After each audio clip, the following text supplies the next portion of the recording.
Такие листья большие с деревьев попадали. Гиганты. Смотрите, вот моя нога и вот листик. Ну, чтобы вы понимали, у меня размер ноги 40. Представляете, какие листики на деревьях? Как такое может быть, да? Вот это да. Ну это реальность. Такая вот реальность, такие вот листики.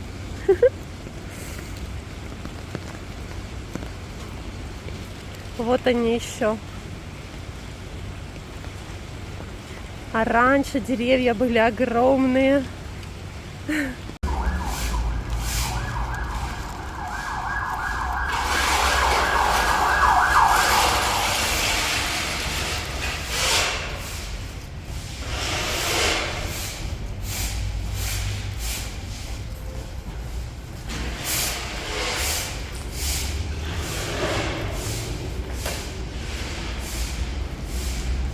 Видите, как у нас все метут, убирают, включили свет в этом переходе, потому что включили, причем на прошлой неделе. Все это время с 24 февраля здесь света не было, 2022 года. Света здесь не было, сейчас включили свет, и здесь хотя бы можно ходить, здесь убирают, здесь все делают. Если бы еще ступеньки вот здесь отремонтировали, они уже выгрызенные. Их надо приводить в порядок. И вообще территория возле, не буду говорить возле чего, требует ремонта. А ты вам рассказала. Я представляю, сколько сейчас будет комментариев. Почему я не говорю возле чего? Ребят, я не переживаю. Не я боюсь, что прилетит, а есть люди, которые нервные, они считают, что если ты что-то показываешь, что ты говоришь, туда обязательно ракета пульнется. Поэтому проблема не во мне, поверьте. Я искренне верю в добро, в то, что все равно все закончится. И будет все хорошо. Так вот. Я думаю, сейчас харьковчане 100% узнают место, которое я покажу. Здесь были очень красивые фонтаны, когда детки собирались. Когда-то давно, лет 30 назад, может быть, еще лет 25 назад здесь были фонтаны. А потом, как объясняют нам, то украли, я не знаю, как это называется, в общем, украли какие-то латунные форсунки, не форсунки, старые. Вот видите, вот из чего, я так понимаю, конструкцию нарушили. И потом уже фонтаны не могли действовать, потому что мародеры украли еще 25 лет назад какие-то детали, при помощи чего функционировал данный фонтан. Вот. И потом уже это все заросло, обветшало, обвалилось. Мне бы очень хотелось. И, кстати, я так понимаю, в планах, когда у нас была реконструкция города в 2018, 2017, 2019 годах, то в планах был и этот фонтан, и вся здесь прилегающая территория. Потом, вы знаете, что случилось. Мэра не стало. Все. Сначала начался коронавирус, потом его не стало. В общем, на это все забили. А потом вообще война. Вот так вот.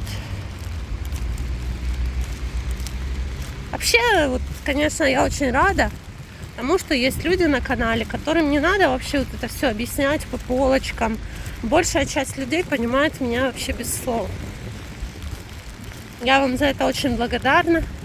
Я даже уже много раз говорила, когда я встречаюсь с людьми глазами, со своими зрителями.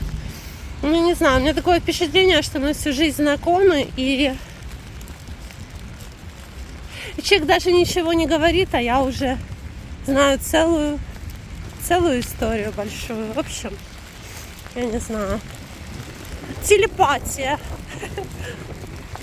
Ох и холодно. Так, у нас продолжается дождь, и, по всей видимости, он будет идти и завтра. Это очень плохо. Сейчас посмотрю, скажу, но, по-моему, он и завтра будет идти. Я сейчас...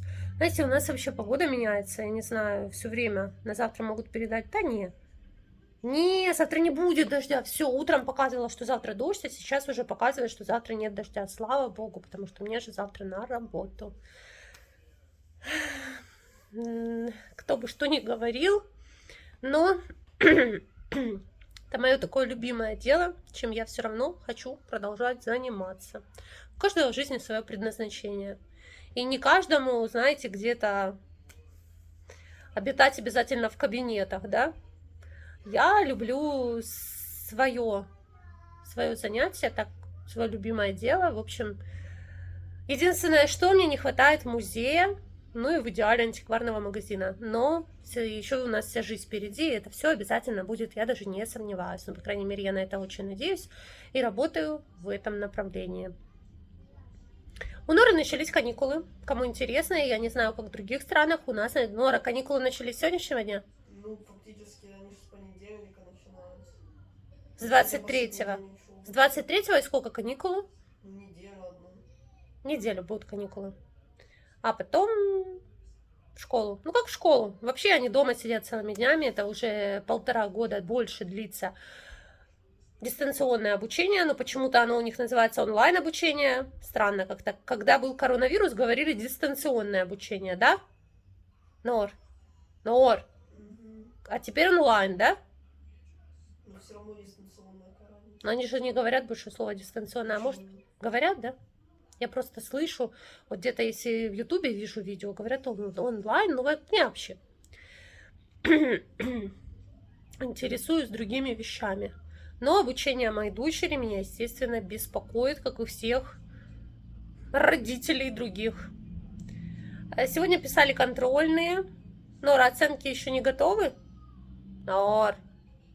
Ну зачем ты рассказываешь, что я там делала? Нельзя рассказывать, что Нора делает в школе. Это большой-большой секрет. Никто не... Это тайна. Тайна, что... чем Нора занимается в школе. Ладно. Знаете, что я вам хотела сказать? Я только что очень редко захожу в Инстаграм. Сейчас зашла в Инстаграм и увидела такое. Вот прямо я сделала скрин. Смотрите, какая мама с ребенком. Сейчас прочитаю, что написано. Видно вам? Когда у вас проблемы, обнимите своего ребенка. Тогда вы поймете, если он рядом, жив и здоров, у вас нет проблем.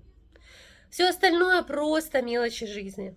Это так и есть. Мы должны фокусироваться на главном, на нашей семье, на том, что все живы и здоровы, а все остальное это все не важно. Потому что если акцентировать все время, зацикливаться на том, что все, конец, как жить, то тогда и жить незачем, да, и жизнь мимо проходит. Вот я даже хочу... Ладно, я это в следующем видео расскажу.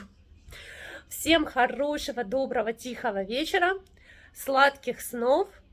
И кто будет смотреть это видео уже перед сном?